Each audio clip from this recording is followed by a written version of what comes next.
This is the day the Lord has made. Let us rejoice and be glad in it. Greetings.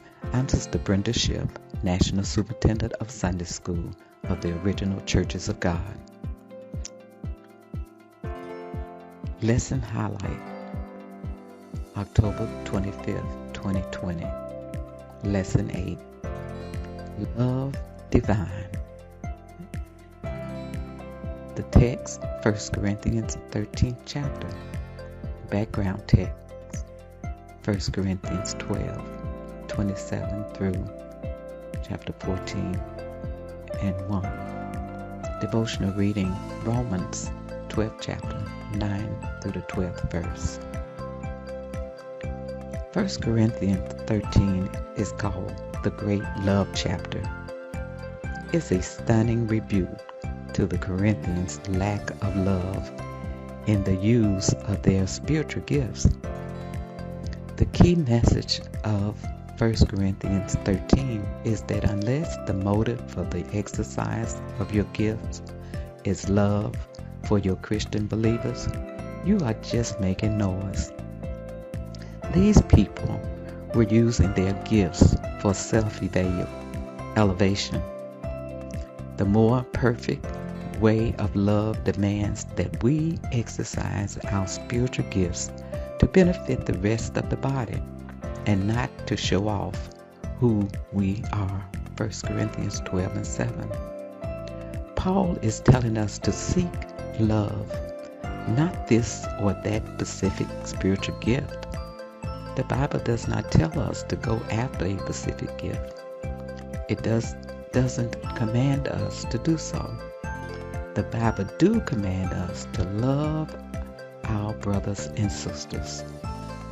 Paul wrote to encourage the Corinthians and to emphasize the importance of holiness. He also wrote to correct their misunderstanding and abuse of spiritual gifts. Paul is using 1 Corinthians 13 to address specific issues in the Corinthian church: selfishness, division, abuse of gifts, and envy. Spiritual gifts are important. 1 Corinthians 12:31 says, earnestly desire the greater gifts. 1 Corinthians 14 and 1, desire earnestly spiritual gifts. 1 Corinthians 14 and 2, Paul began a discussion of a gift that was literally tearing the church apart, the gift of tongues.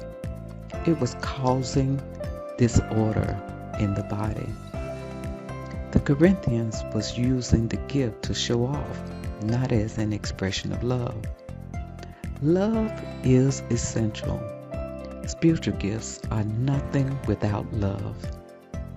They can even be destructive when not practiced in love. Paul shows us 3 characteristics of Christian love. In 1 Corinthians 13, 1 and 3, he shows us love is enriching. Paul named 5 spiritual gifts: tongues, prophecy, knowledge, faith, and giving or sacrifice. He points out that without love, the exercise of these gifts is nothing. Tongues apart from love is just a lot of noise. It is love that enriches the gift, and that gives it value. Ministry without love cheapens both the minister and those who are touched by it. But ministry with love enriches the whole church. The other characteristics of Christian love is in edifying. 1 Corinthians 13, 4 through 7.